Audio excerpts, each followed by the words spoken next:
No Jornal Integração, os comentários de Dr. Bastos, o homem das claras ideias.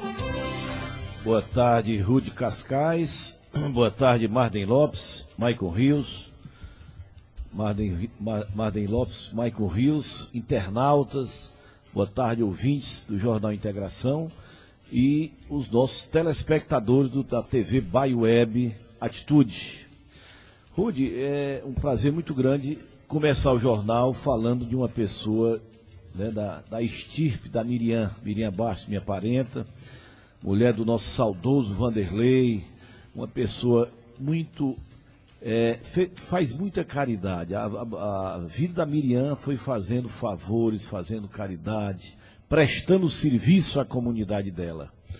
Então, para mim não foi surpresa e nem é surpresa saber desse trabalho edificante que ela faz há muitos anos, né? Foi realmente minha eleitora, com muito orgulho, trabalhava, batalhava, foi sempre uma batalhadora por votos, e como ela conseguia votos ali no nosso querido São Joaquim.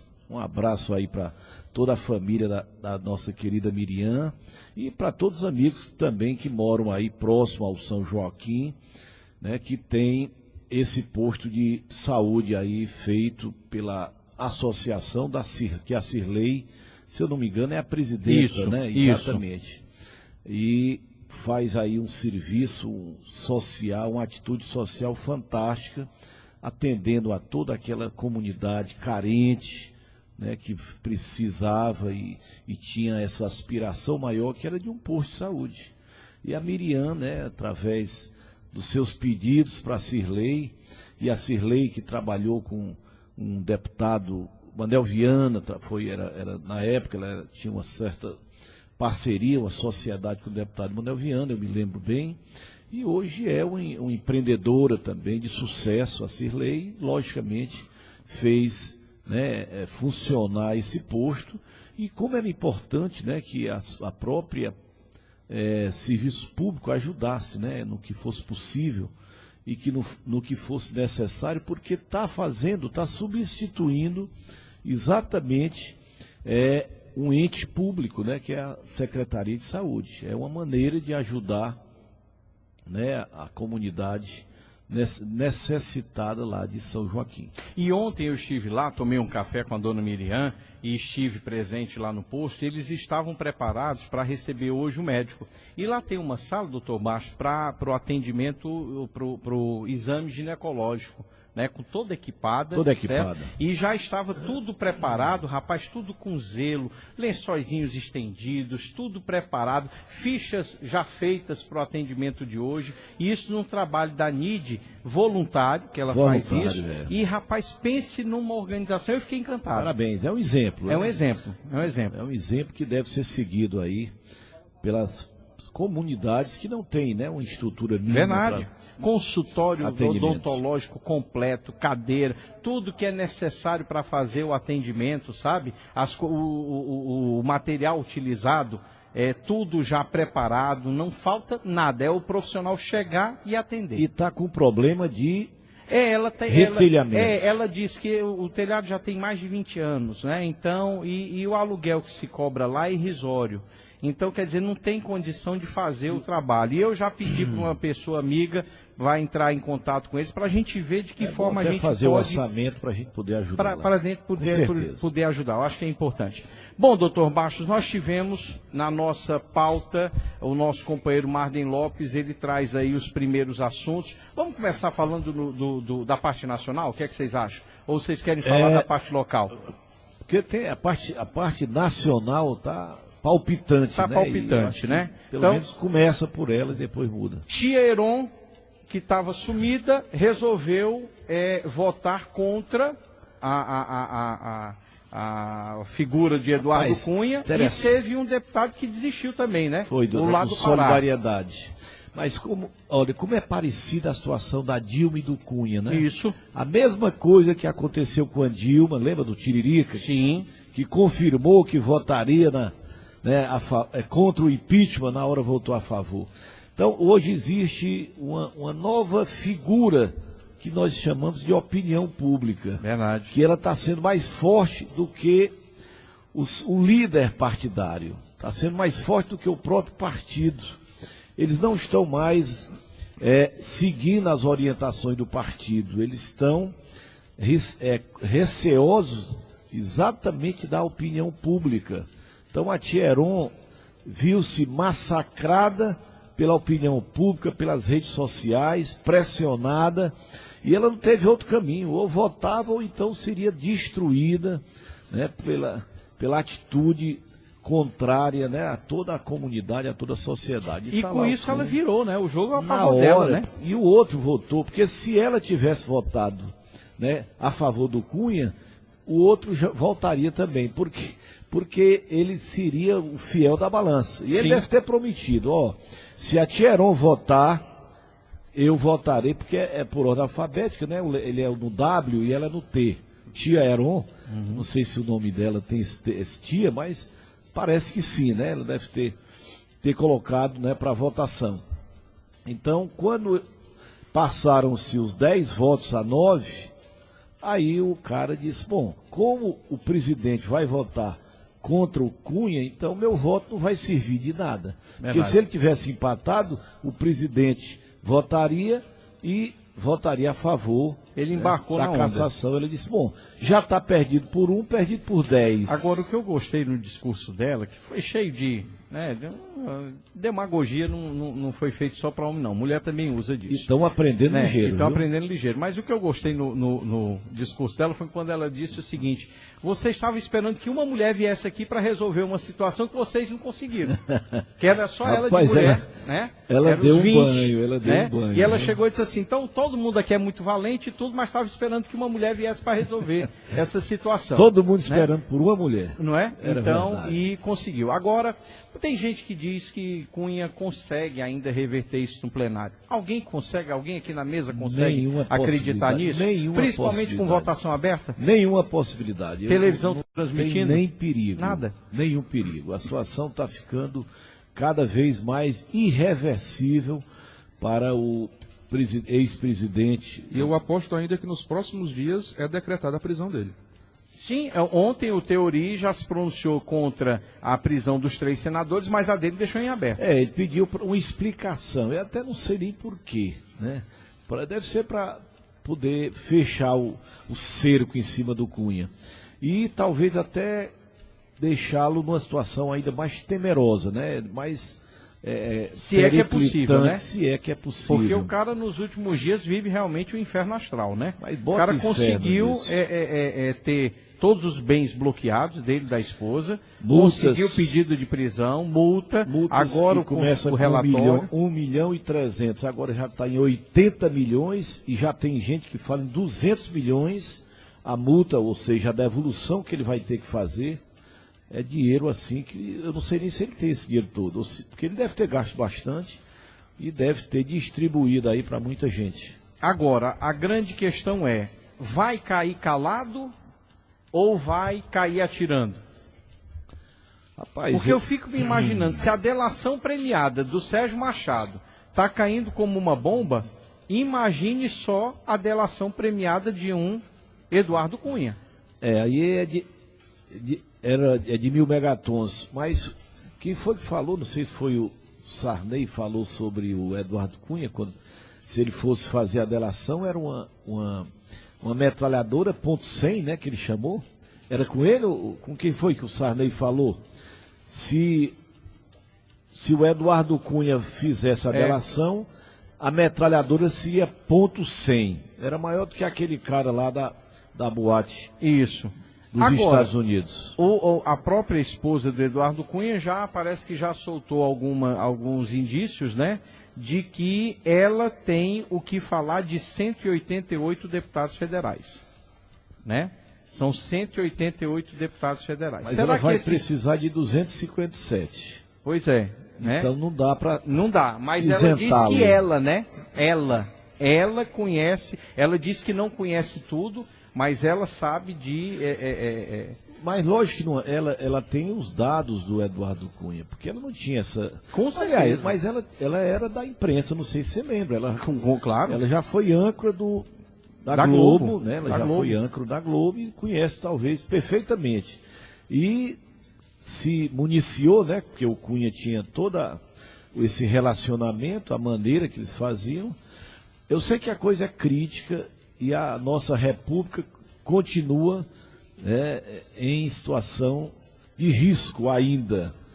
A República Brasileira continua em risco com essas delações. Tem a delação ainda que não saiu, né, da Odebrecht, tem o da OAS e agora a provável delação do Cunha. A do Sérgio Machado ainda não tem a íntegra, né? Nós temos só lances da delação dela, que são muitos, são 14 horas de delação, então é muita coisa, nós não temos nem meia hora ainda. Agora, eu achei o seguinte, falta muito tempo. As imposições do Sérgio Machado foram muitas, né? Ele vai ficar 2 anos preso com tornozeleira dentro de casa, a prisão domiciliar. A certeza de que os 3 filhos não serão presos, né? E nem terá o pedido de extradição, porque alguns já estão no exterior, né? Parece que... E ele conseguiu tudo isso com essa delação. Ele conseguiu tudo isso com essa delação. Então foi muita coisa. Acho que... E, logicamente, a devolução do dinheiro. A devolução do dinheiro, né? Então, assim, eu achei que foi... Pensa no caboclo que sabe negociar. Não é à toa que ele foi 12 anos presidente da Transpetro. Porque eu achei que foi muita coisa que ele... O cara que movimentou o que ele movimentou em reais, que distribuiu, fez a distribuição que ele fez. O cara conseguir a prisão domiciliar com uma tornozeleira e ainda evitar a prisão dos filhos, é porque o cara sabia muita coisa. Sabia muita coisa. Por isso é que eu acho que nós estamos longe de saber o que o Sérgio Machado falou. Nós sabemos algumas coisinhas superficiais. Até porque a história do sigilo, que na hora que perdeu o sigilo, perde inclusive, né, a eficácia da delação. E isso aí eles não puderão fazer por hipótese nenhuma. Muito bem. Marden Lopes, me traga aí os próximos assuntos nacionais. Bom, e nós tivemos aí uma novidade no processo de impeachment, porque o presidente da comissão, né, que é o Ricardo Lewandowski, o ministro do STF, ele autorizou uma perícia externa, né, das contas, das tais pedaladas fiscais, e isso deve também retardar o processo de impeachment. Isso não vai levar muito tempo, não. A expectativa é de 5 a 10 dias. Mas eu acho que o Lewandowski está querendo, com isto, mostrar a história da defesa, da abertura para a defesa. Porque com essa história de golpe, a coisa ficou meio complicada para conduzir o processo. Então ele precisa demonstrar, não só para o Brasil, mas para o mundo, que a defesa ampla, a ampla defesa foi oferecida à ré, né? A pessoa que está sendo impeachmentada. Então, dentro desse aspecto, eu acho que ele fez até uma coisa, digamos, salutar. É para formalizar, é para dar mais credibilidade, é para dar mais até jurisprudência, né, no fato, por dar ampla defesa a pessoa que está recebendo o impeachment, porque ela disse que não teve direito a isso, não teve direito àquilo, não teve direito àquilo, e agora eles estão oferecendo os direitos até a mais do que o necessário, porque eu acho que não tinha necessidade. Na realidade, o que eles querem realmente é ganhar tempo, é esse a grande jogada, a grande estratégia da defesa é ganhar tempo, é protelar, é empurrar para ver se a coisa chega no estágio até de queima do próprio Temer. Então, quanto mais rápido isso acontecer, melhor para o interino. Se a coisa demorar mais, se torna mais embaraçoso para quem está no poder, né, de uma forma interina. Não, e seria ideal para a presidente Dilma e para o próprio PT se essa história se estendesse até o caso Eduardo Cunha tivesse um desenlace final. Porque aí nós teríamos aí até a possibilidade de uma delação do Eduardo Cunha, o que fragilizaria muito o governo interino. É isso que eles estão querendo. A aposta deles é essa. E até porque, se por acaso eles acreditam num retorno da Dilma, uma coisa será a Dilma retornar com o Cunha ainda na época que dava as cartas, né? Se ele não tiver dentro do cenário, com certeza... Agora seria muito irônico que o próprio Cunha fosse o responsável pela volta da Dilma, né? Ele Irônico, foi o principal responsável pela a destituição, pelo menos temporária, da presidente. Né? Sim, com certeza. Diz ele que não, né? Diz que apenas cumpriu.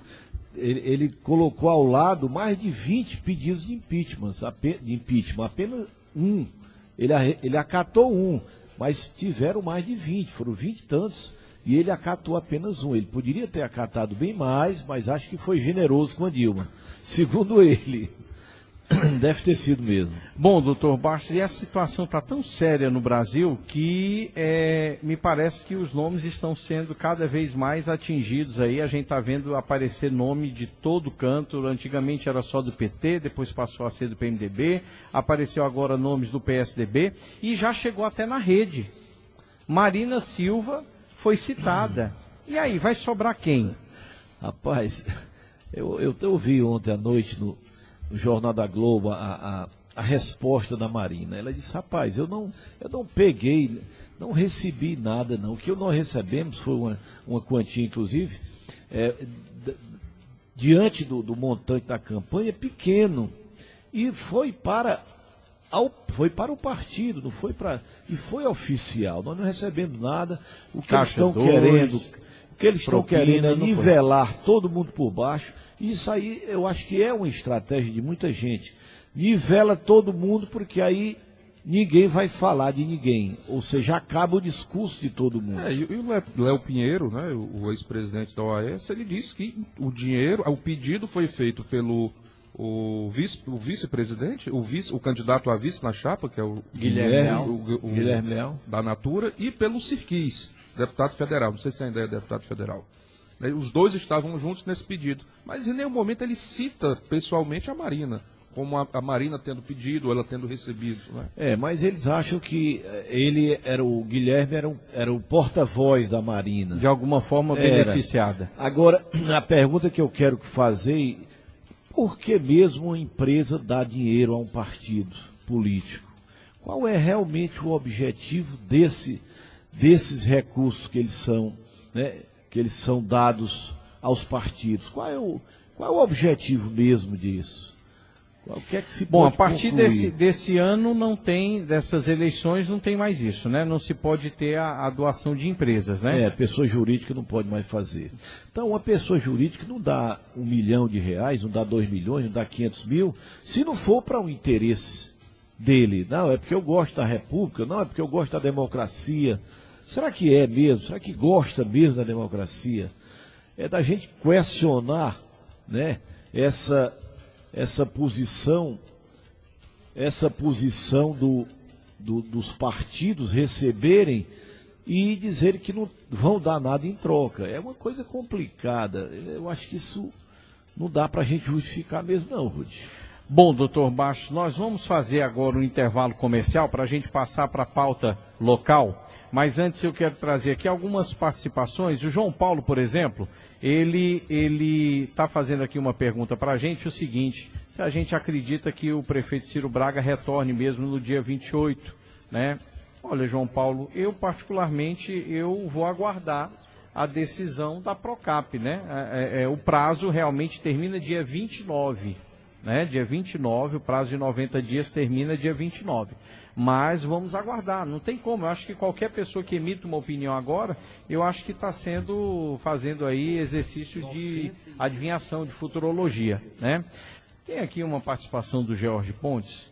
Ele quer que a gente abra esse bloco aqui perguntando o seguinte: quando ele fala aqui sobre a polêmica da candidatura ou não do ex-prefeito Padre Marques, eu acho que ele se refere a essa indefinição, né, que está sendo colocada por conta da gente não saber realmente se o Padre Marques, eu acredito que não tenha ainda nenhuma coisa que impossibilite ele na justiça de ser candidato. Eu acho que o que a gente tem de conhecimento é que é mais uma questão de obediência à igreja, né, que ele está tentando realmente seguir o que a igreja determina, né? Se é que existe essa determinação para que ele não seja candidato, né? Mas o fato é que essa indefinição causa ao eleitorado, principalmente o eleitorado do Padre Marques, essa situação de indefinição, de preocupação. É candidato, não é? Como é que o senhor avalia isso? O senhor tem alguma informação nova para a gente? O ideal, viu, Rudy, é que é conversar com o próprio Padre Marques e ouvir dele, textualmente, se ele é ou não é conhecido. Eu não sei se ele também tem interesse. Eu fico numa posição complicada em dizer e fazer comentários, porque ele, né, mora aqui perto, tem facilidade de fazer uma entrevista ou de dar alguma declaração dizendo se é ou não. Agora, o que se ouve, né, pelos correligionários, pelos líderes e liderados dele, líderes de partidos, parceiros, é que ele tem dito para algumas pessoas que não é candidato. Mas eu não ouvi. Vocês ouviram ele falar? Alguém já, né, ouviu ele falar em emissora de rádio, colocou no blog alguma coisa para... Eu não ouvi. Então eu não gosto de falar muito em tese. Eu acho bom falar dentro das realidades. Então, quando nós discutimos na semana passada, e que dissemos, ou foi na atrasada, eu não lembro, que ele poderá ser candidato, porque não tem nada do ponto de vista jurídico que o impeça ainda. E a igreja não se manifestou através dos órgãos de comunicação para que eu possa dizer assim, não, há uma determinação da igreja. Então, se não tem uma determinação expressa, né, registrada em algum local, e se não tem uma declaração dele confirmando que não é candidato, para mim, ele ainda é candidato. Me perdoe aí aqueles que não acreditam que ele seja, mas na imprensa é assim, ninguém pode ficar falando em tese. Eu posso ter até a minha opinião, se ele deva ser ou não, mas eu não posso dizer que ele vai ser, que ele vai deixar de ser candidato, se ele tem, né, o direito de sê-lo. Né? E aí também se enquadra a situação do prefeito afastado, Ciro Braga, e também a situação do atual prefeito, que é o Seiforte, que ainda não se manifestaram, né, para dizer se são candidatos ou não. O comentário, como bem disse, muita felicidade, o comentário do Dr. Bastos, dizer que enquanto eles não se manifestarem, a gente tem que contá-los como candidatos. Sem dúvida nenhuma. No que diz respeito ao Padre Marques, interlocutores próximos dizem que em relação à igreja não se trata de uma determinação formal proibindo, mas dizem, os mais próximos, seria um pedido do próprio bispo para que ele permanecesse à frente de suas funções na igreja, já que ele é vigário paroquial da Diocese de Itapoca, um cargo de muita confiança, que foi delegada pelo bispo a ele, e segundo essas pessoas que estão mais juntos do ex-prefeito, há um pedido do bispo para que ele continue à frente das suas funções na igreja. Mas no caso ainda da auto-intitulada Família 11, que não é formada apenas pelos filiados do PP, há uma corrente até de pessoas não filiadas, nós tínhamos aí também o Partido dos Trabalhadores, uma corrente, mais notadamente a Família Alves, que estava junto, né, da Família 11 já há cerca de 12 anos. Participaram aí de 3 eleições. E nessa última semana tivemos a informação até surpreendente para muitos, de que o PT, o ex-vice-prefeito João Laerto Alves, ele rompeu com o prefeito Padre Marques e deve lançar uma candidatura própria. Portanto, o PT deve ter candidato a prefeito em Itapajé, rompendo com essa aliança com o Padre Marques de 12 anos. O PT. Isso. Pois é, então já tem fatos novos aí que, de certa forma, complicaria a situação se ele realmente ainda se decidisse a lançar. Mas eu acredito... A não ser, pois não? Eu acredito que essa decisão do PT, se é que, né, você está dizendo que já foi tomada... Não, já foi tomado. O João Laerto já está em campo buscando apoio para a sua candidatura. Com certeza já tem alguma possibilidade de não ser o Padre Marques. Porque com certeza se fosse o Padre Marques, não seria esta a decisão deles. E se eles tomaram essa decisão, isso vem reforçar a tese de que o Padre Marques poderá, aqui eu vou usar o pretérito, né, poderá não ser candidato. Aí eu concordo que já está havendo alguns fatos que podem justificar essa possibilidade. Aí nós temos pelo PP, né, o Partido Progressista. É isso que eu ia dizer. Talvez esse posicionamento do PT local tenha sido por conta do lançamento aí, né, de nomes que não fossem o do Padre Marques como possível pré-candidatos do PP à prefeitura, né? Como é o caso do João Camará, o vereador João Camará, e do vereador Dimas Cruz. Na desistência, na provável, possível, suposta, vamos aqui usar vários termos que não com certeza, na desistência de uma candidatura de Padre Marques, já 2 nomes se colocam à disposição do partido, que é o João Camará, vereador de primeiro mandato, e o Dimas Cruz, que é o decano da Câmara Municipal, já com muitos mandatos de vereador, que também se coloca à disposição do partido. E o que se comenta nos bastidores da política local é que o João Ayrton, imaginando a possibilidade de não poder ser um cabeça de chapa do grupo, decidiu romper e lançar uma candidatura própria. Isso vai ter uma repercussão muito séria com relação à família 11, vamos chamar. Não é a família 11, porque a família 11 é do PP. Seria a do grupo, né, que o Padre Marques tinha a liderança.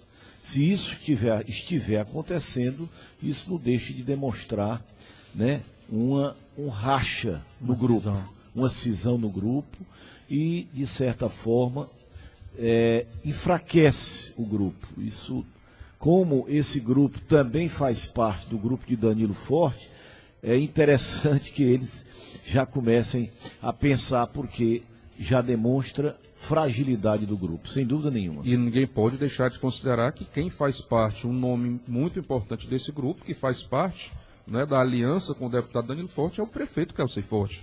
O prefeito interino Kelsey Forte. E o prefeito interino, caso continue até o final do mandato como chefe do executivo, há uma possibilidade muito grande dele ser candidato. Isso é uma opinião minha, até porque ganha força o nome do Kelsey Forte, ele tendo o executivo nas mãos até o final de um mandato. Pois é. E é isso que eu acho que tá faltando para que o Kelsey tome essa decisão. Eu penso isso. Eu acho que ele está aguardando realmente o tempo passado, os 90 dias, para que ele possa se pronunciar, já tendo vamos dizer assim, uma certeza de que o prefeito afastado não voltaria.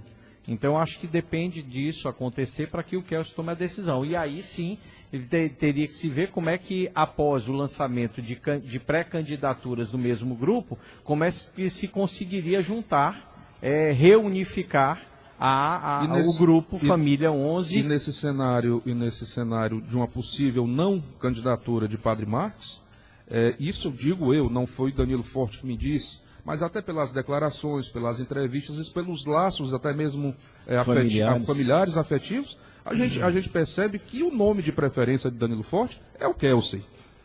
Só que, claro, ninguém é candidato de si próprio ou candidato de uma única pessoa. De alguém. Você é candidato de um grupo. Verdade. E o Danilo tem dito também nas conversas que o melhor para se escolher um candidato são as pesquisas. Né?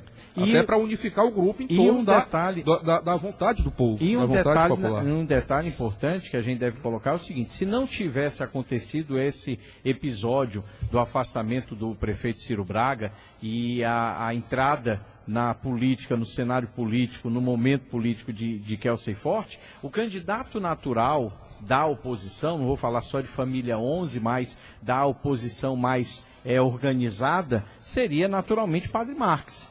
Mas com a chegada de Kelsey Forte na prefeitura, e se ele permanecer, obviamente, naturalmente, parte dele, ele já fica um pouquinho mais à frente do próprio Padre Marques, porque teria o direito à sua reeleição, né? Então, acho que haveria essa inversão, né? Então, mas isso tudo o que a gente está colocando aqui, é que agora, nesse mês de junho, a gente já começa a clarear alguma coisa, porque a gente tem, primeiro fato, a volta ou não do prefeito afastado Ciro Braga. Se ela acontecer, obviamente que os planos de Kelsey Forte talvez sejam arrefecidos, se é que ele tem esse desejo de ser candidato.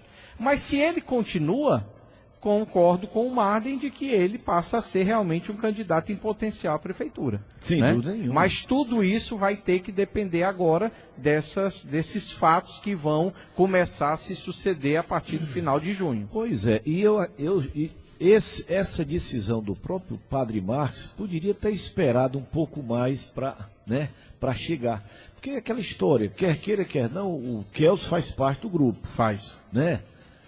Dimas faz parte do grupo, João faz parte do grupo, João Camará.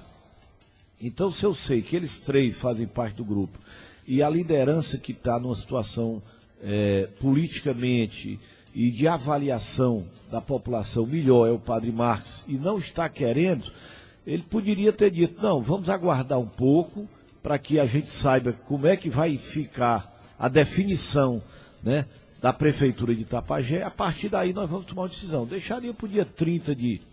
Não, mas na hora que ele desencadeia esse processo e já nomeia 2 nomes...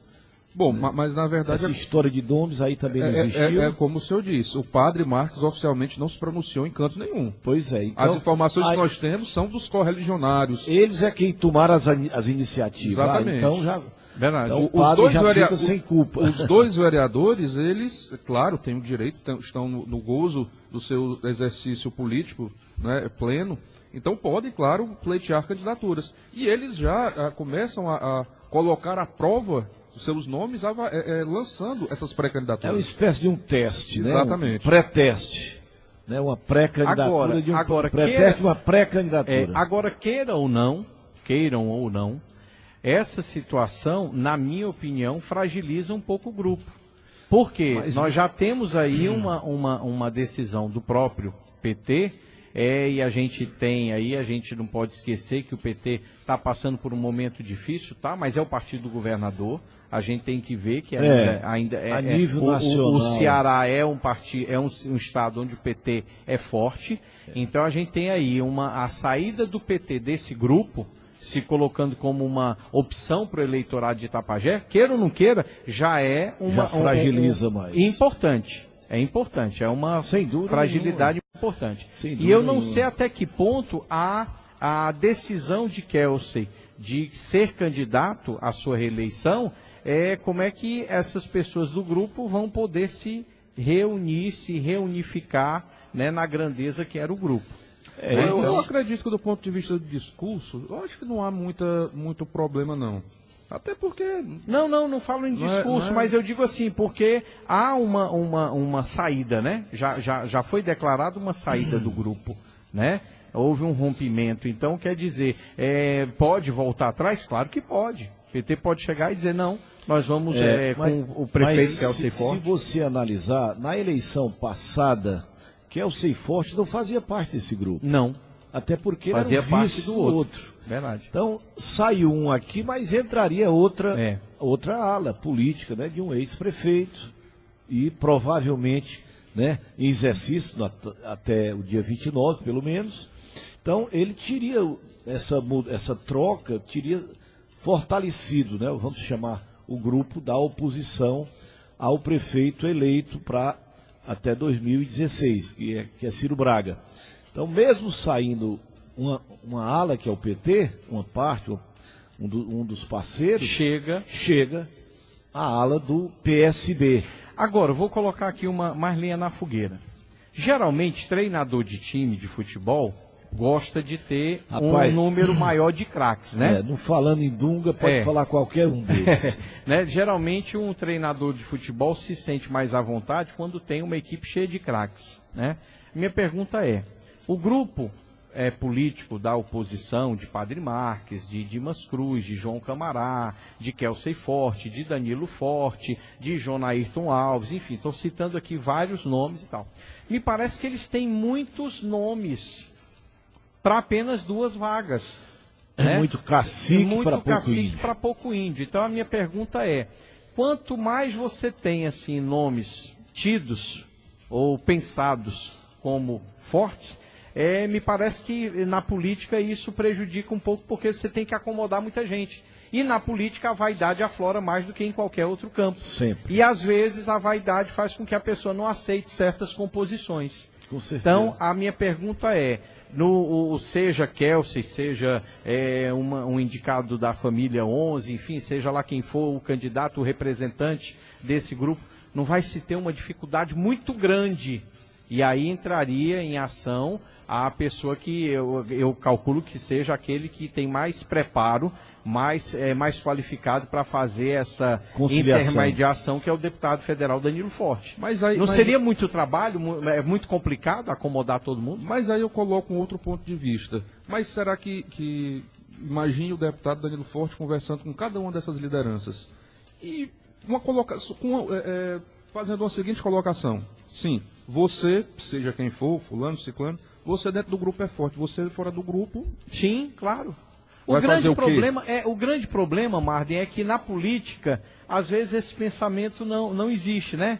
Então a pessoa quer dizer assim, não, então eu sozinho eu não sou forte, então eu vou mostrar, eu vou sair, vou buscar quem é que quer o meu apoio, tá entendendo? Então assim, é complicado você negociar dessa forma, né? Todos são importantes, claro, todos têm o seu peso, né? Para você ver o problema de liderança, como é complicado, viu? Porque enquanto era todo mundo ficava, aceitava. Na hora que ele sai, não, daqui todo mundo aqui é igual, então por que você tem mais direito do que eu? Mas existe, como disse o Marden, existe uma coisa chamada pesquisa. Pois vamos fazer uma pesquisa, vamos ver quem tem mais condições de disputar o cargo. Eu sempre converso com o deputado Danilo e eu coloco esse instrumento de trabalho, que chama-se pesquisa, para fazer exatamente a escolha dos candidatos. Bom, todos podem ser candidatos, todos podem ser. Vamos fazer uma avaliação, vamos ver o que é que o povo quer. Não adianta eu querer ser candidato de mim mesmo. Precisa que o povo tenha realmente o interesse em que eu seja o candidato deles. Aí sim eles votarão em mim. Então eu acho que é uma coisa difícil, mas se tiver bom senso, chama lá, Jonair, realmente você tem razão, vamos ver, vamos sentar. Se seu nome for o melhor, você fica sendo o candidato. Dimas, se o seu nome for o melhor, fica. João, se o nome for o melhor, né? Porque não tem outra alternativa, porque senão fica a divisão, cada qual vai para o seu lado. E isso tem no grupo, tem no outro, tem em todos os lados, né? Isso não é apanágio, isso não é privilégio de um grupo. Mas a maioria dos grupos são assim, pois não, Mário?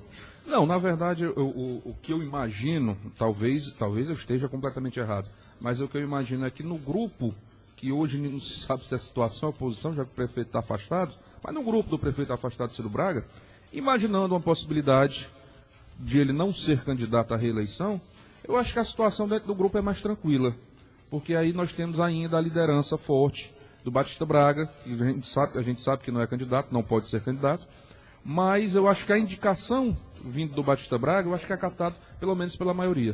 Eu acho que lá eles têm um cenário mais tranquilo. É interessante, o Padre Marcos era para ter essa mesma força, né, política, que ele é um líder, né, que foi prefeito também.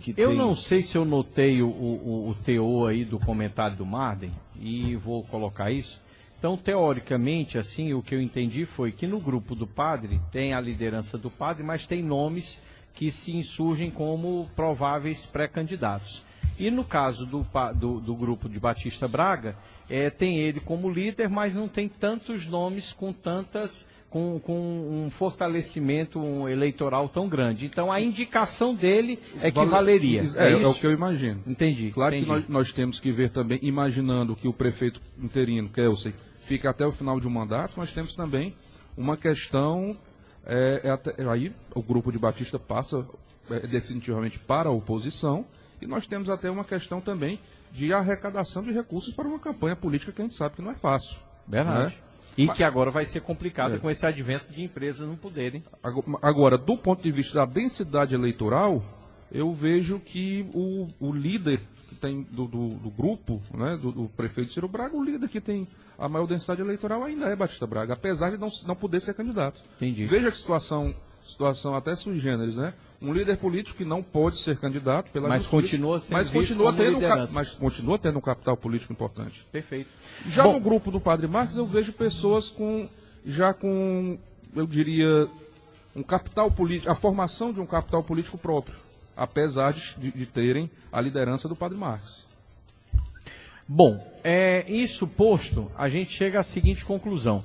Nós devemos ter a candidatura do engenheiro Edgar Martins, pelo PV. Essa pré-candidatura do PV já foi anunciada diversas vezes. Realmente o PV deve ser um partido que vai lançar um candidato a prefeito. E esse nome até então se sugere que seja o do engenheiro Edgar Martins. Nós temos aí o PDT com o nome de Sávio Lira. Acho também que não deve ter mudança, a exemplo do que aconteceu na eleição passada, quando o pai dele foi candidato e meses antes da eleição, desistiu da sua candidatura. Acho que agora com o Sávio Lira, eu acho que isso aí não acontece, até porque o PDT quer lançar candidatos a prefeitos no interior do estado. E agora temos o nome do ex-vice-prefeito João Ayrton pelo PT, também se lançando. E eu tenho justamente mais uma pergunta aqui do Jorge Pontes, que ele coloca aqui, e como fica também nesse cenário as candidaturas de Edgar Martins, Sávio Lira, Ivar Monteiro, que também já se posicionou como um possível pré-candidato, e também do João Ayrton. E temos agora também eu não sabia disso, estou sabendo agora que tem até também o Eliseu, acho que é o Eliseu da Paquetá, que também tem dito que tem... Por qual partido? Não sei qual partido. Quem me passa essa informação é o Jorge Pontes. Segundo ele, o Eliseu, é o Eliseu da Paquetá, né? O Eliseu Gaúcho. Tem aí a intenção, a vontade, o desejo de também ser candidato. Pois é, então... nós falando em dois candidatos, agora a coisa deu uma chuva... Nós temos, a meu ver, nós temos 3 candidatos que eu acho que dificilmente desistirão, né? Partindo do princípio de que o PT lançou o nome de João Ayrton, né? Então acho que é complicado agora. Silva Neto, não tenho como lhe atender, viu, meu filho? Desculpe aí, tá? Eu vou ver a sua mensagem aqui e falo. Agora sim, nós temos então, certo, o nome de Edgar Martins, pelo PV, possivelmente, como pré-candidato do PV, como pré-candidato do PT, João Ayrton, e como pré-candidato do PDT, Sávio Lira. Então nós temos essas 3 pré-candidaturas, que eu acredito que dificilmente um desses 3 desistam, né? E aí nós temos um candidato eu não vou botar família 11, tá? É um candidato de Danilo Forte, né? Que deverá buscar a união do seu grupo. E um candidato de Batista Braga. 5. Então, acredito que a tendência, a minha aposta é que a gente tem em torno aí de 4 candidatos, no mínimo, a prefeito de Itapajé. Agora, eu acho que ainda vai haver superposições. Um candidato vai para prefeito, outro para vice, porque eu acho muita candidatura. Itapajé nunca teve essa fartura de candidatos, não.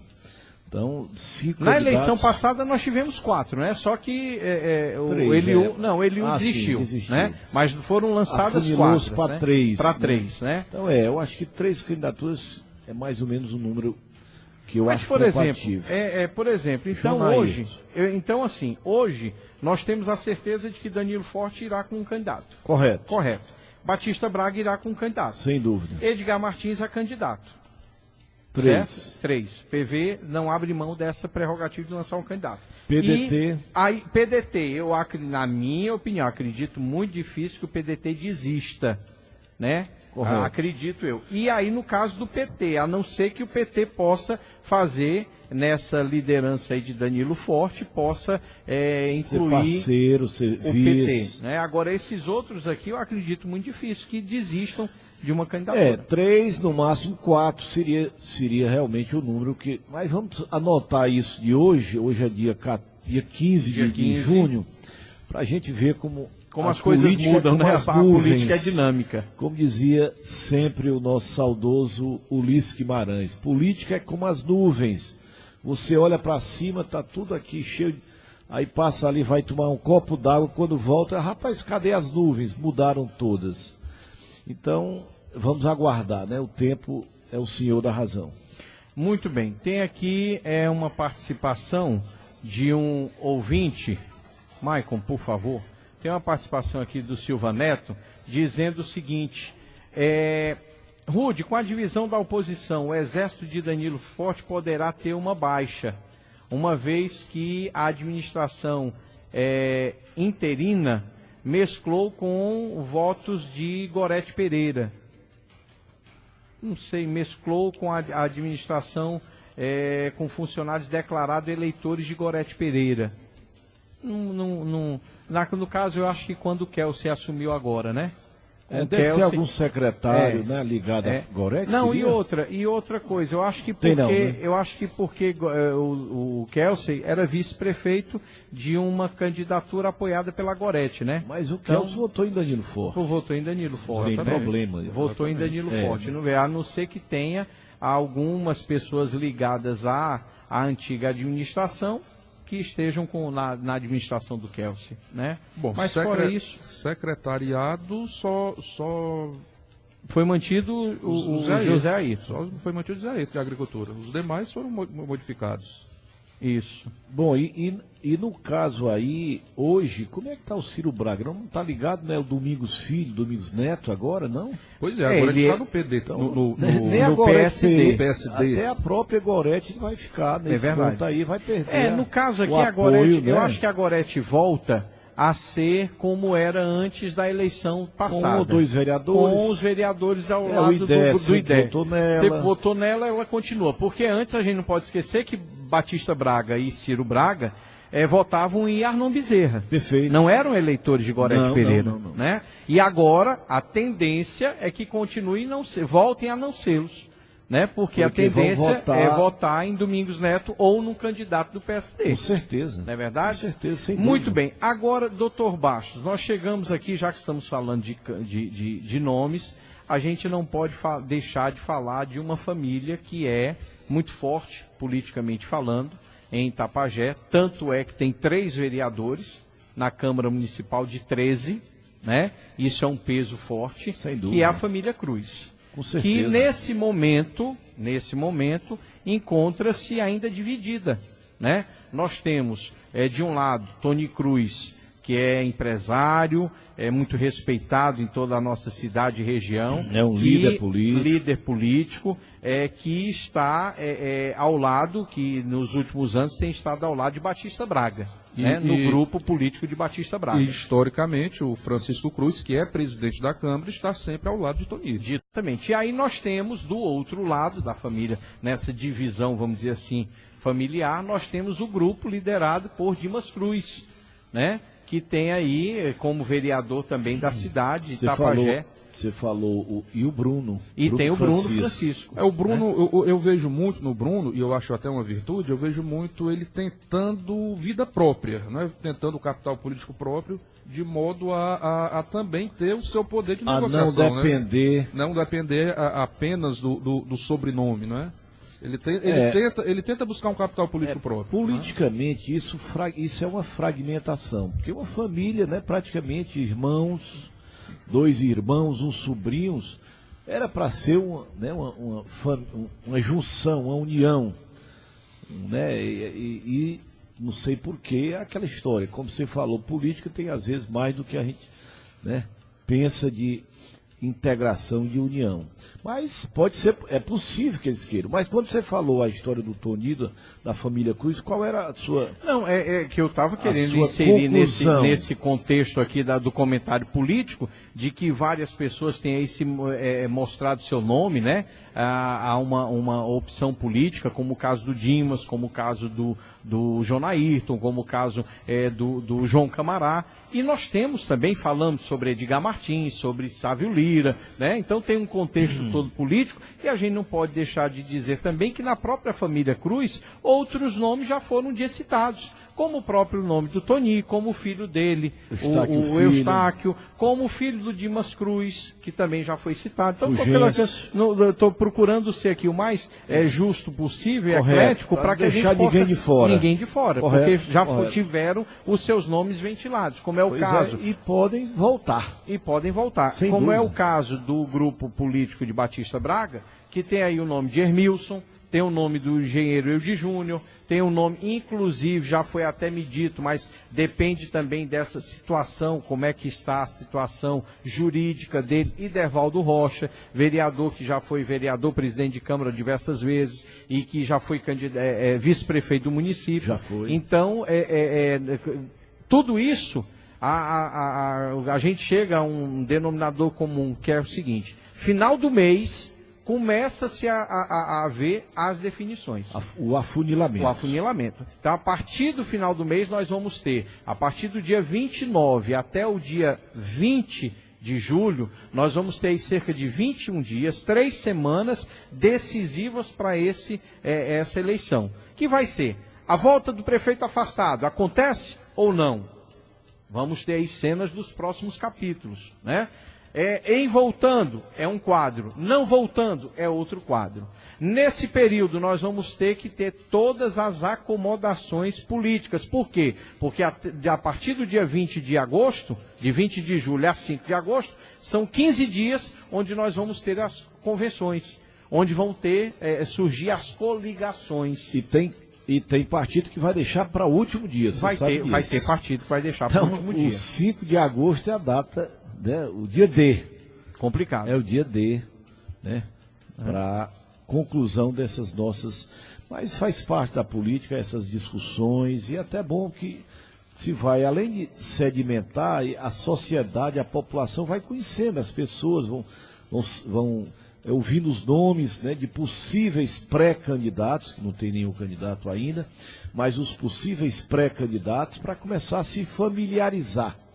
Bom, esse eu não voto, esse eu voto, esse eu posso, esse eu não posso. Quer dizer, vai todo mundo já criando, né, as suas afinidades e as suas aversões. Ó, nesse aqui eu não voto de jeito nenhum, nesse aqui eu posso votar, nesse aqui é o ideal para mim. Então, a própria sociedade já começa também, e a gente cria um clima, já que o período de votação, o período de campanha vai ser muito pequeno, é importante que a própria imprensa já comece a divulgar, já comece a criar, né, essa discussão, né, nos restaurantes, nas mesas das famílias, nos almoços, nos jantares, e as pessoas comecem a discutir. Não adianta ficar por fora da política, nós precisamos fazer parte, porque o Dagmar é que tem uma frasezinha, né? Quem não faz parte termina sofrendo, né, consequência da política. Então, se nós não tivermos esse cuidado de procurar sabermos quem são os pré-candidatos, como é que, né, o pensamento deles, a ideia deles, para que amanhã nós não tenhamos a tristeza, a decepção, a frustração ou a vergonha, né, como nós às vezes acontece. Como é que pode? Eu votei nesse cara, esse cara me envergonhou, me frustrou, me decepcionou. Não, você foi que não foi mais cuidadoso na sua escolha. Então você tem que ser cuidadoso, e esses são os momentos que a gente começa a discutir, a ouvir, façam pergunta, questione. Nós estamos aqui também para responder as perguntas de vocês. E respondendo as perguntas de vocês, vocês vão formando uma opinião sobre em quem votar em outubro de 2016. Então, é fundamental que essas discussões sejam precoces, né, para que a gente não tenha pouco tempo para tomar decisão. Maicon Rios, ontem nós estivemos na localidade de Armador, e lá no Armador me foi dada uma informação que eu quero passar aqui para os nossos ouvintes, de que a situação no Armador está complicada, Marden, com a chikungunya. Rapaz, ontem 2 carros estiveram lá no Armador levando pacientes para a FUSEC. E eles me disseram que, eu não me recordo se foi domingo ou na segunda, que 6 pessoas lá da rua principal do Armador foram levadas também aqui para Itapajé. Então eles pedem socorro. A população lá do Armador está pedindo socorro. Eu conversei lá com o Silvaldo, o Silvano, que são filhos do senhor Abraão, e eles me contaram essa situação. Inclusive conversei também com meu amigo Lorival, tá certo? E eu tenho uma informação sobre isso. Pois Ruth. não. Isso eu fiz algumas pesquisas no site da Secretaria Estadual da Saúde. Se eu não me engano, a cada 7 dias ou 10 dias, não tenho certeza. Ele é atualizado, né? São divulgados novos boletins que numeram os casos de dengue, chikungunya e zika vírus em todos os municípios do estado do Ceará. E de acordo com o último boletim divulgado pela CESA, Secretaria Estadual, que foi no dia 3 de junho, há 12 dias, portanto, o município de Itapajé não tem nenhum caso confirmado de febre chikungunya. Eu postei essa notícia, inclusive, no site da rádio, no meu blog, mas isso gerou uma certa confusão e uma certa polêmica. Acho que a polêmica foi por parte das pessoas que não leram a matéria, leram apenas a manchete. O fato de nós não termos ainda casos confirmados não significa que a doença já não circule no município de Itapajé. Correto. Nós temos aí dezenas de notificações feitas pela FUSEC, que notifica a Secretaria Municipal e ela, por sua vez, notifica ao Governo do Estado. Então nós temos aí dezenas de notificações, inclusive com incidência em muitos bairros. E essas pessoas, quando chegam com esses sintomas de dengue e de febre chikungunya na FUSEC ou nos postos de saúde, existe o médico avalia, né? existe a avaliação clínica, os casos mais delicados continuam em acompanhamento e essas pessoas são medicadas, evidentemente. Agora, só quem pode fazer com certeza a detecção, né, a sorologia, é o LACEN, é o Laboratório Central em Fortaleza, que tem o lastro técnico para fazer esse tipo de diagnóstico com certeza, 100% de certeza, que é o diagnóstico laboratorial. E o LACEN, ele está sobrecarregado, não são centenas não, já está na casa dos milhares de notificações em todo o estado do Ceará. Então, cada notificação, ela leva cerca de 45 a 60 dias para ter uma confirmação ou descarte do caso suspeito. Então, é possível que no próximo boletim divulgado pela CESA nós já tenhamos casos confirmados de chikungunya em Itapajé. Repito, esses laudos levam de 45 a 60 dias, portanto, não há ainda como dizer com certeza quantos casos nós temos em Itapajé. Muito bem. Deixa só, então eu repetir aqui o pedido do pessoal lá do Armador. Eles querem eu estou sabendo que tem um grupo da vigilância das endemias, né, fazendo aquela aplicação. O rifação. Isso, com as máquinas costais, né?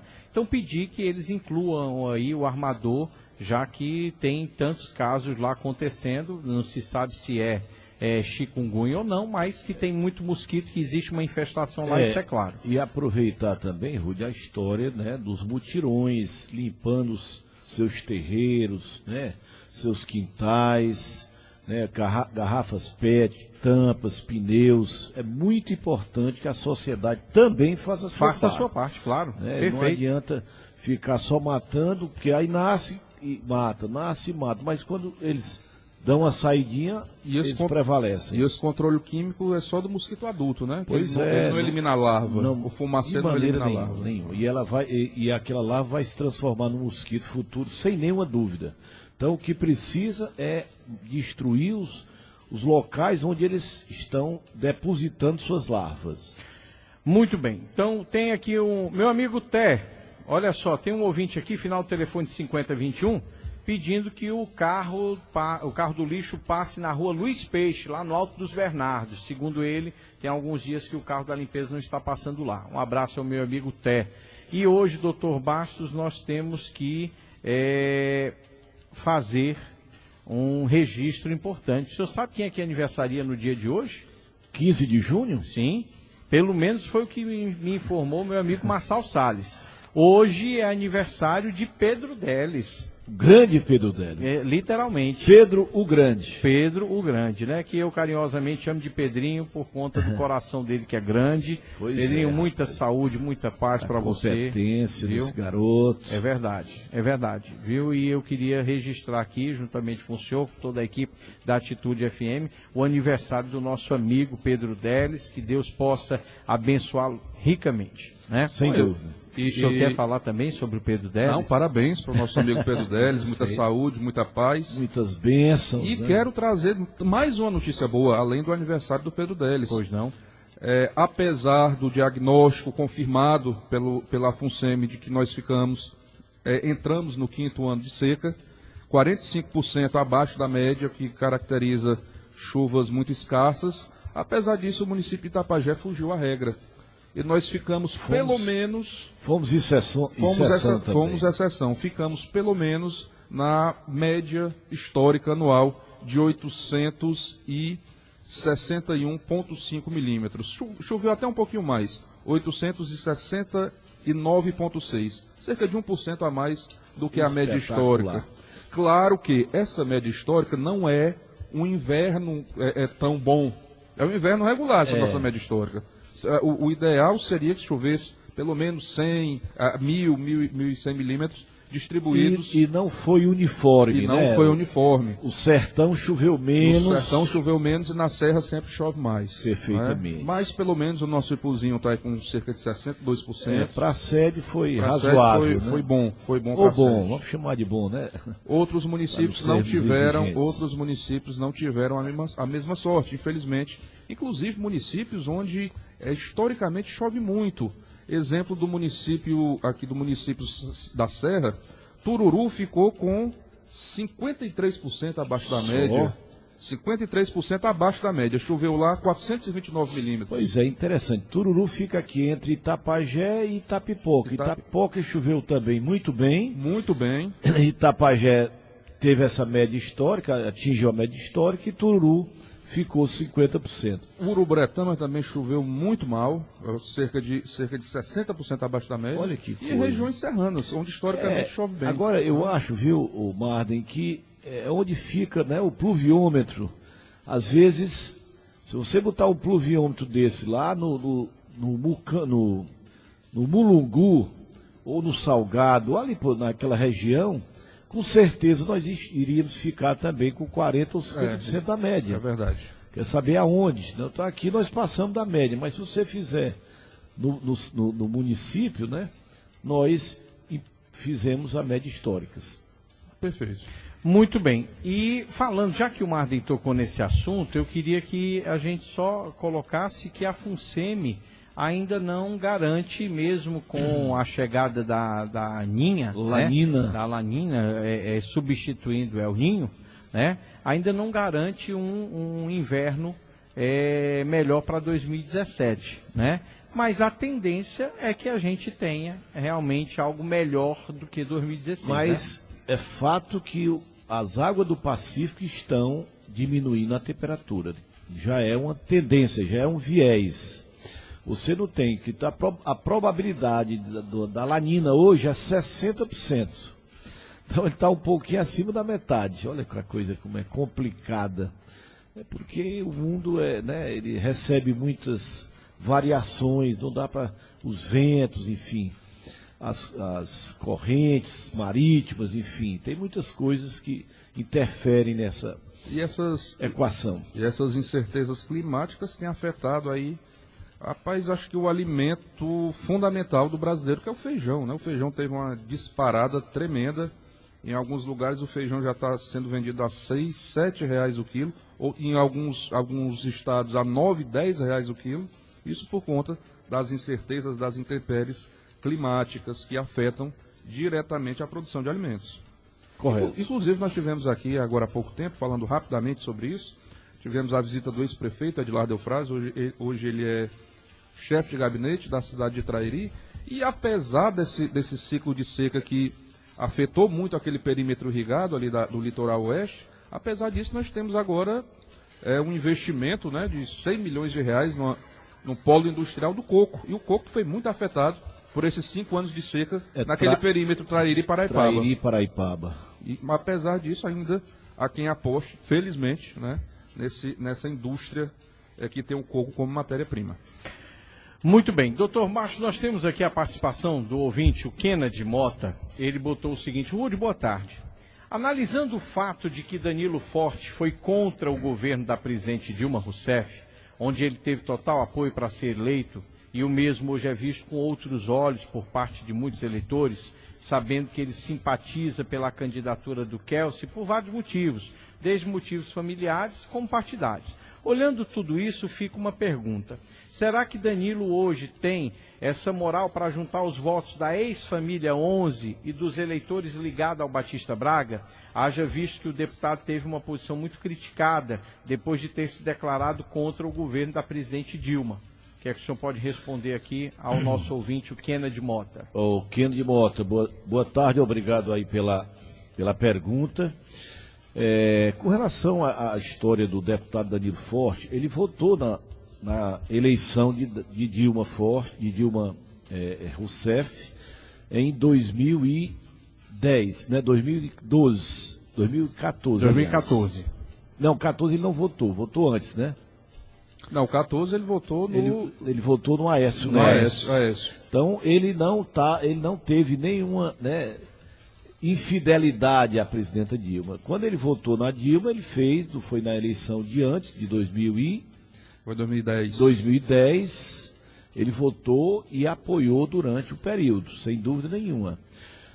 O que caracteriza o apoio e, logicamente, a avaliação dele no município é o trabalho que ele desenvolve pelo município. Não é se ele apoia a Dilma, se ele apoia o Camilo, é saber se ele, apesar ou mesmo que apoie ou não tendo apoio, ele está tentando resolver os problemas do nosso município. Nesse aspecto aí, o Danilo foi altamente leal ao município de Itapajé. O Danilo não largou o município de Itapajé. O Danilo, tudo que acontece aqui, ele está aqui defendendo. Ele vai à Câmara Federal defender os interesses do município, seja na área de segurança, seja na área da educação, seja na área do turismo. Em qualquer setor, o Danilo está lá defendendo os interesses do município. Então, para mim, depende se ele apoiou, se ele apoia ou não a Dilma. Porque aí é a questão da consciência dele, dos valores que ele defende. Na hora que ela mudou, ele não tem mais o meu compromisso com você era até o ponto que você defendia os interesses que eu defendo. Na hora que você não defender, sou contra. Então, mesmo sendo contra, o Danilo nunca deixou de cumprir os compromissos assumidos com o nosso município. Por isso é que nós, o Rúdio aí quando falou isso, nós achamos que a lealdade do povo de Itapajé com ele continua a mesma. Você vê que ele está lá brigando, né? Está lá brigando pela nossa universidade para Itapajé, está lá brigando pela segurança pública, está brigando lá. Enfim, tudo que é concernente a Itapajé, o Danilo está lá defendendo. Então, nesse aspecto, eu acho que até por gratidão, o povo de Itapajé defende os interesses, né? Onde esteja o deputado Danilo. Lógico que a nível municipal existe os acirramentos, nós reconhecemos. Muitas pessoas votaram no Danilo Forte e são eleitores do grupo, né, que o Danilo é oposição ao Danilo, por exemplo, no grupo do Batista Braga, votou no deputado muitas Danilo pessoas, Forte, é verdade. Muitas pessoas. Então, essas pessoas reconhecem no Danilo um lutador pelo município. Então, é nesse pensamento, nós não podemos achar que o deputado Danilo vai apoiar um candidato e essas pessoas que apoiam o Danilo vão votar tudo no mesmo candidato. Não é a mesma coisa no nível municipal, mas ele tem uma força, ele tem uma aceitação muito grande. Se você perguntar, você apoia o candidato, você vota no candidato apoiado por Danilo Forte, hoje ele ainda é uma das figuras que tem maior influência no município de Itapajé. Isso dito pelas pesquisas.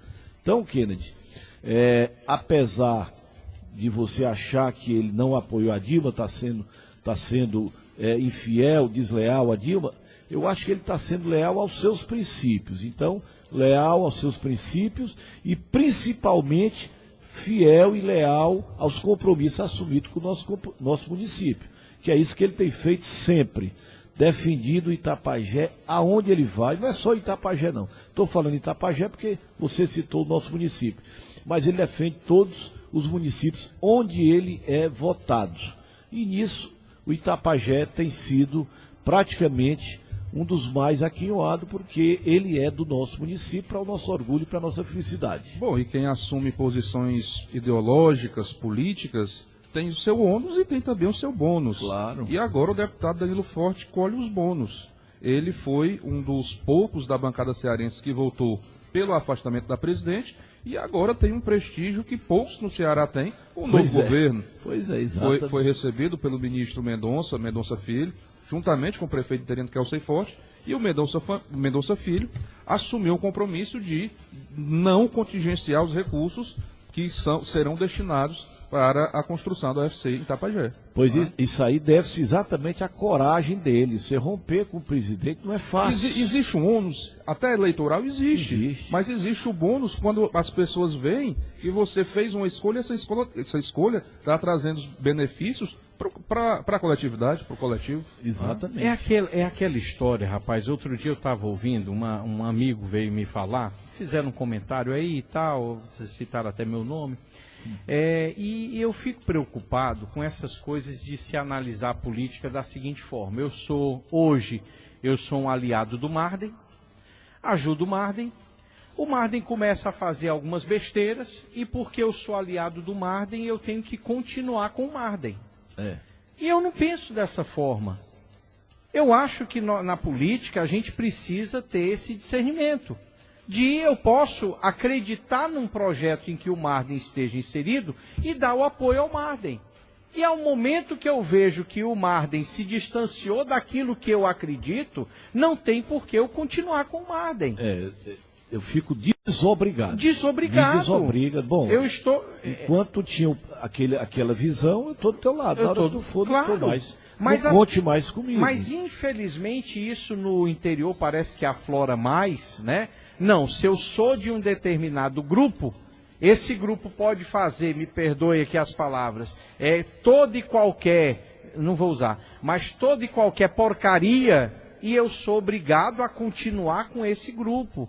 Eu acredito que não é esse o pensamento. Eu acho que a gente tem que estar sempre evoluindo, buscando opções melhores. Então, claro, se eu vou e acompanho uma pessoa e essa pessoa me decepciona, a minha obrigação enquanto cidadão, enquanto eleitor, enquanto participante de uma democracia, é buscar um nome que eu possa acreditar novamente. Sem dúvida. Não é verdade? Claro. Então, as pessoas acham isso. E no nosso trabalho de rádio, a gente tem que ter uma sensibilidade ainda maior, porque cabe a nós aqui, não é porque a pessoa, eu apoiei uma determinada pessoa, que tudo que ela faça mereça o meu amém. Se tiver alguma coisa errada, eu tenho a obrigação de chegar e falar isso. Senão estou sendo conivente, senão estou passando a mão por cima. Né? Então eu acho que precisa haver esse discernimento. Eu acho que o deputado Danilo Forte, num determinado momento, o deputado Danilo Forte sempre foi uma pessoa muito grata. O deputado Danilo Forte, quando saiu da FUNASA, ele sempre falou do respeito, da admiração que tinha pelo presidente Lula. Isso sempre foi dito nas entrevistas dele. Sempre foi dito isso. Eu, particularmente, votei no Lula. Mas chega um momento que você precisa acordar para o que está acontecendo, e hoje eu tenho admiração pelo Lula, por diversas coisas que ele fez no Brasil, mas hoje eu não votaria no Lula. Não deixo de reconhecer os avanços que nós conquistamos, mas não votaria mais. Claro. Entendeu? Então eu acho o seguinte, eu acho que a gente precisa evoluir nisso. E nesse aspecto, concordo com o que o Marden disse, hoje no estado do Ceará nós temos 2, 3, 4 políticos, se tanto, que têm o prestígio com o governo interino, se é interino ou não, se chegou como golpe ou não, não importa. Tá hoje, lá, tá no poder, quem está lá, tá com a caneta. Né, é o Nício. Quem mais? E é importante lembrar. Luiz Tasso, é o Danilo Forte. Dentre os deputados federais, eu acho que não tem. Forte, não tem, não. Não, e é importante lembrar, que é até bom a gente fazer até uma reflexão quanto a isso, que o deputado Danilo Forte, ele sempre tomou posições políticas, eu diria até muito arrojadas, independentemente do cenário eleitoral, daquilo que fosse mais favorável eleitoralmente. Eu posso citar um exemplo da eleição municipal passada. O deputado Danilo Forte chegou eu não diria romper, mas não chegou a se afastar do amigo querido, que é o prefeito interino, que é o Sei Forte, por não acreditar num projeto político que quem estava à frente era o prefeito, o ex-prefeito Batista Braga. Perfeito. Apesar de todas as pesquisas dizerem que aquele grupo político ia vencer as eleições com larga vantagem. E não seria tão cômodo, não seria tão fácil apoiar um grupo que estava praticamente eleito. Tinha uma vitória iminente. Mas não, ele seria oportunismo, não acreditou naquele projeto e foi pro outro palanque. E na eleição de 2014, ele não votou em Dilma, ele votou em Aécio. Inclusive. Ele votou e os eleitores sabiam disso. Todos eles sabiam. E essa votação dele, ele teve exatamente apoiando o Aécio Neves. E nenhuma das vezes que ele veio aqui, ele dizia que ia votar em Dilma.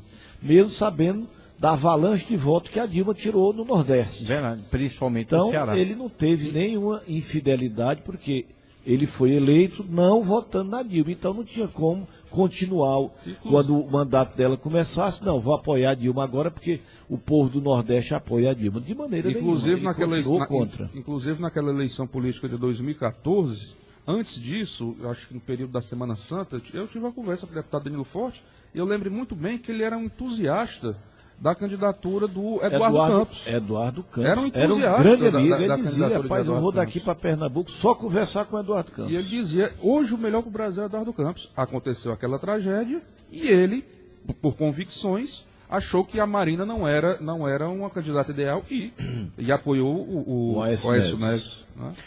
Muito bem, deixa eu mandar aqui um abraço e um agradecimento mais do que especial ao nosso amigo Hélio, da Endemias. Ele disse que hoje à tarde ou amanhã pela manhã, uma equipe da Endemias está se deslocando para o Armador. Lá vão fazer uma borrifação e também amanhã pela manhã, uma equipe vai tratar de águas, de caixas d'água, e reservatórios. Muito bom. Então, parabéns aí à Endemias, ao Hélio. Muito obrigado aí pela ação lá no Armador. Mandar um abraço pro Tiago Flaramor. Esse negócio, sobre o nome do Tiago que ele bota aqui no Face, negócio de Flaramor. Tiago? Já era. Tiago, não só Tiago. Isso, não bote só Tiago, fica melhor. Um abraço, Tiago. Obrigado pela audiência.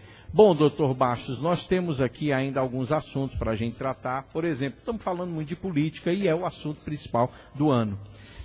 Nós temos aí em Irauçuba uma situação, né, Marden? Que me parece que vai haver uma definição, né? Porque muita gente tem comentado que Nonatinho poderia querer retornar aí numa candidatura a prefeito. Zé Mota é o prefeito atual, tem todo o seu direito da sua reeleição, né? Mas me parece que vai haver uma definição aí no dia 25, é isso, Marden? Pois é, a informação que nós temos é que no dia 25 desse mês haverá uma reunião em que participaram os protagonistas, serão o prefeito Zé Mota e o ex-prefeito Nonatinho. Além deles, participará da reunião uma série de lideranças políticas, vereadores, líderes comunitários, enfim, um grupo extenso de pessoas ligadas ao projeto político iniciado por Nonato, e também que teve Zé Mota participando, e Zé Mota dá continuidade nesse processo, e essa reunião vai ser para definir quem será o candidato do grupo. Zé Mota tem é uma reunião fechada, né? Imagino que sim. Zé Mota tem direito a uma reeleição, mas a informação que nós temos é que o ex-prefeito Nonatinho, ele imagina que essa indicação tem que ser feita, como aconteceu no passado, por todas as lideranças. É a história das prévias, né? Os Estados Unidos tem isso aí, né? Irauçuba também está tendo aí as prévias, né? Dentro do partido. A grande pergunta que fica na reeleição do Nonatinho teve isso? Teve essas prévias? Eu acho que não. Não teve. Quando ele estava na prefeitura e ele foi para a sua reeleição, eu acho que não teve nada de prévias. E até agora, eu acredito que não seja o momento, não. Acho que o Zé Mota tem todo o direito de ser da sua reeleição, a não ser que tivesse um contexto, por exemplo, dele ter entregue um município com 60% de aceitação e hoje o Zé Mota tivesse 20%. Aí tudo bem, a eleição estava em risco, então aí se é necessário que nesse cenário entre um nome que possa ganhar a eleição para o grupo, tudo bem, mas não é o caso.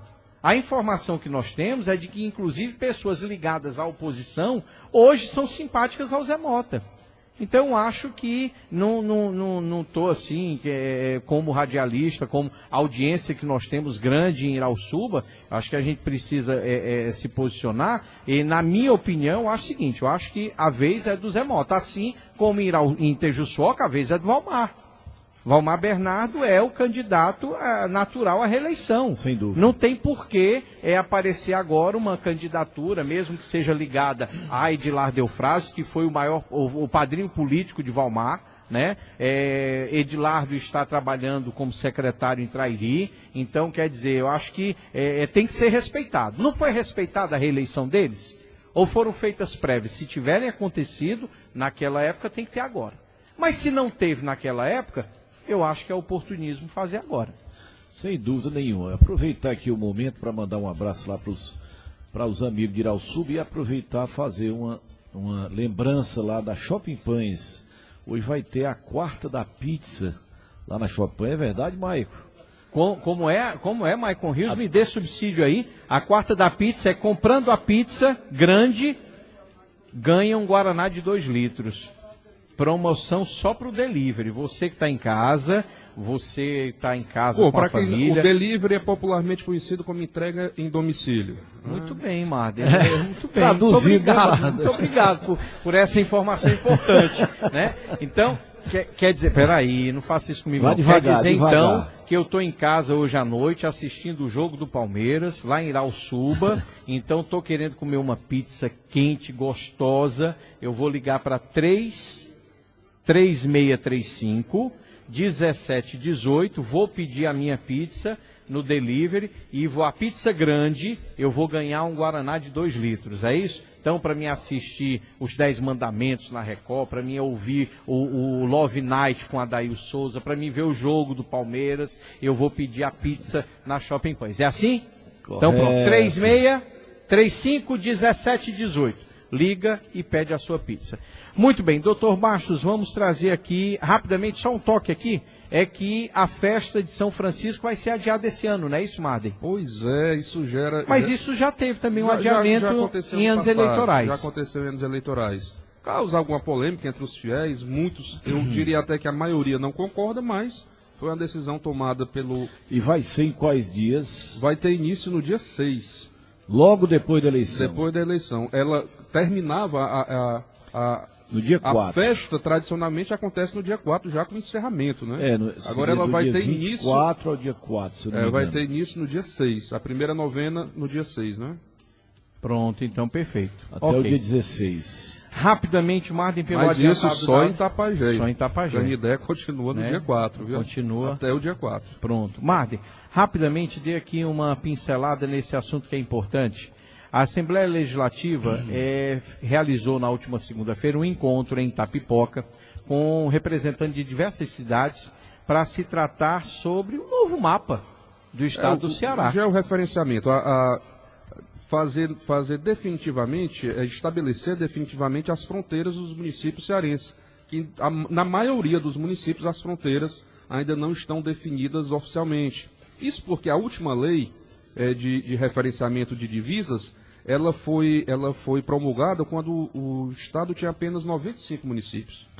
De lá para cá, 89 novos municípios foram criados, mas as fronteiras não foram exatamente definidas. E nós temos 3 pontos aqui em Tapajé que são bem conflitantes. Primeiro, no caso do Camará, com Itapipoca, que no caso o Camará faz parte de Itapipoca, mas todos os serviços públicos são ofertados por Itapajé.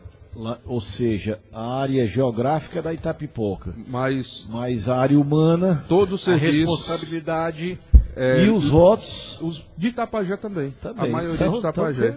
Agora faz um certo sentido, né? Então nós estamos pagando o aluguel lá do terreno da Itapipoca. Não, mas até por questões para questões de cálculo de FPM, de população, isso vai para Itapoca. Vai para lá? Vai para Itapoca. Toda a questão de impostos, a arrecadação vai para Itapoca. Se você vende um terreno, se você compra um terreno. Mas a população é contada para Itapajé. Se os eleitores são... Não, eleitores são contados para Itapajé, mas a população é contada para lá. É contada para lá. Bom, é uma confusão danada. E já tem aí alguma luz de como é que pode ser resolvido o caso de Camará? No Camará, não, os 3 casos é o mesmo. Vai ser resolvido da mesma forma. Camará, Santa Maria. Santa Maria também, que todos os serviços são de Itapajé, mas Santa Maria é oficialmente de Uruburetama. E temos também o terceiro caso, o Venâncio, que oficialmente é de Tejuçuoca, mas uma boa parte é assistida por Itapajé. Então nós temos esses 3 pontos. Então nós estamos invadindo. Nós estamos invadindo. Não, nós estamos sustentando um bocado de cor, né? Aí, antes, há algum tempo atrás, pela lei anterior, deveria haver um plebiscito com todos os habitantes de cada município, mas no caso de Itapipoca, Uruburetama e Itajuçoca. Que aí decidiriam se cederiam esses territórios para Itapajé ou não. Ou não. Mas agora, com a mudança na lei, é a Assembleia Legislativa que vai decidir e vai fazer a lei. Aí vai valer a pressão política dos nossos representantes. E a decisão vai ser até 2017. Até 2017. Não, o georreferenciamento, ele se encerra em 2007 e isso é a data prevista. E essa lei ela deve ser votada até 2018. Então vai ser no grito? Vai ser no grito. Mas e aí, mas onde a gente mas fica há a assim... possibilidade ainda da realização de audiências públicas nas localidades. É, porque tem que se ouvir. Ouvir os representantes de cada localidade, tem que ouvir a população das localidades. Eu acho que é necessário. É necessário, né? E aí a gente agora vamos aqui fazer uma coisa que eu sei que as pessoas não gostam muito, né? Mas aí a gente tem que fazer, é papel nosso. Quem é que vai gritar pela gente? Quais são os deputados estaduais que nós temos aqui? Que foram votados aqui, foram bem votados, para defender o interesse do Itapajé, da população itapajéense. E a Itapipoca tem uma situação bem complicada na Itapipoca, porque dentro daquela visão de criação de novos municípios, existe um projeto de um grupo político muito forte na Itapipoca, de passar a Assunção, de criar um novo município, que seria composto por Assunção e Camará. Então, se tirar o Camará da Itapipoca, o novo município não nasce. Porque não atende às condições necessárias, aos quesitos. Então, sim, para esse grupo político de Itapipoca, manter o Camará como território de Itapipoca é fundamental. Então, acho que a briga política vai ser maior aí. Deixa eu botar mais lenha na fogueira. Ou lenha na fogueira.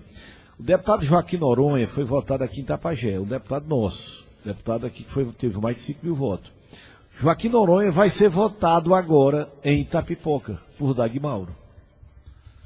Então, ele vai ficar com uma situação bem complicada, né? Porque ele já recebeu os votos daqui, agora vai ser votado lá em Itapipoca. Sinceramente, pelo Dr. Dagmauro. Eu espero que o doutor Dagmauro seja mais feliz do que os prefeitos daqui, porque até agora, nesse período, nós já estamos há quantos anos a eleição? 2 anos e meio. Aliás, 1 ano e meio.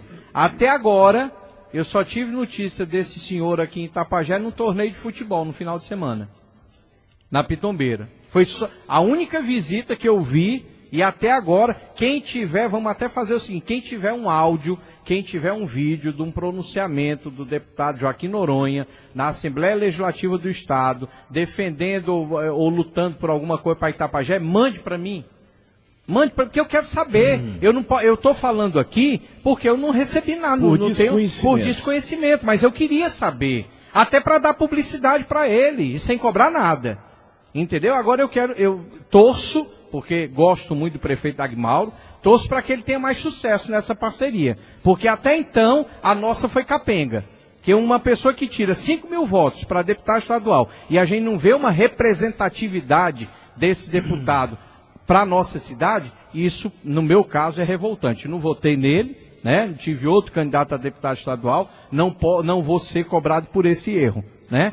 Mas eu acho que as pessoas que votaram devem estar insatisfeitas com isso, né? Mas que o doutor Dagmauro tenha sorte. E, como disse o doutor Bastos, como é que vai ficar a situação dele? Ele vai defender que interesse? Quem já votou nele ou quem vai votar?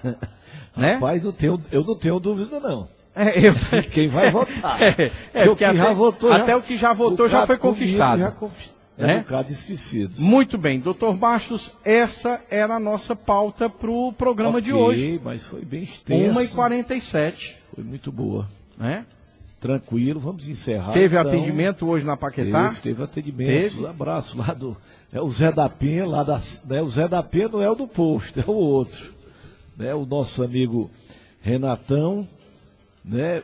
Para que a gente possa, né, concluir aqui a nossa passagem aqui, nossa jornada, agradecer a Deus por mais um dia, dizer que fiquem com Deus e até a próxima semana, se Ele assim nos permitir.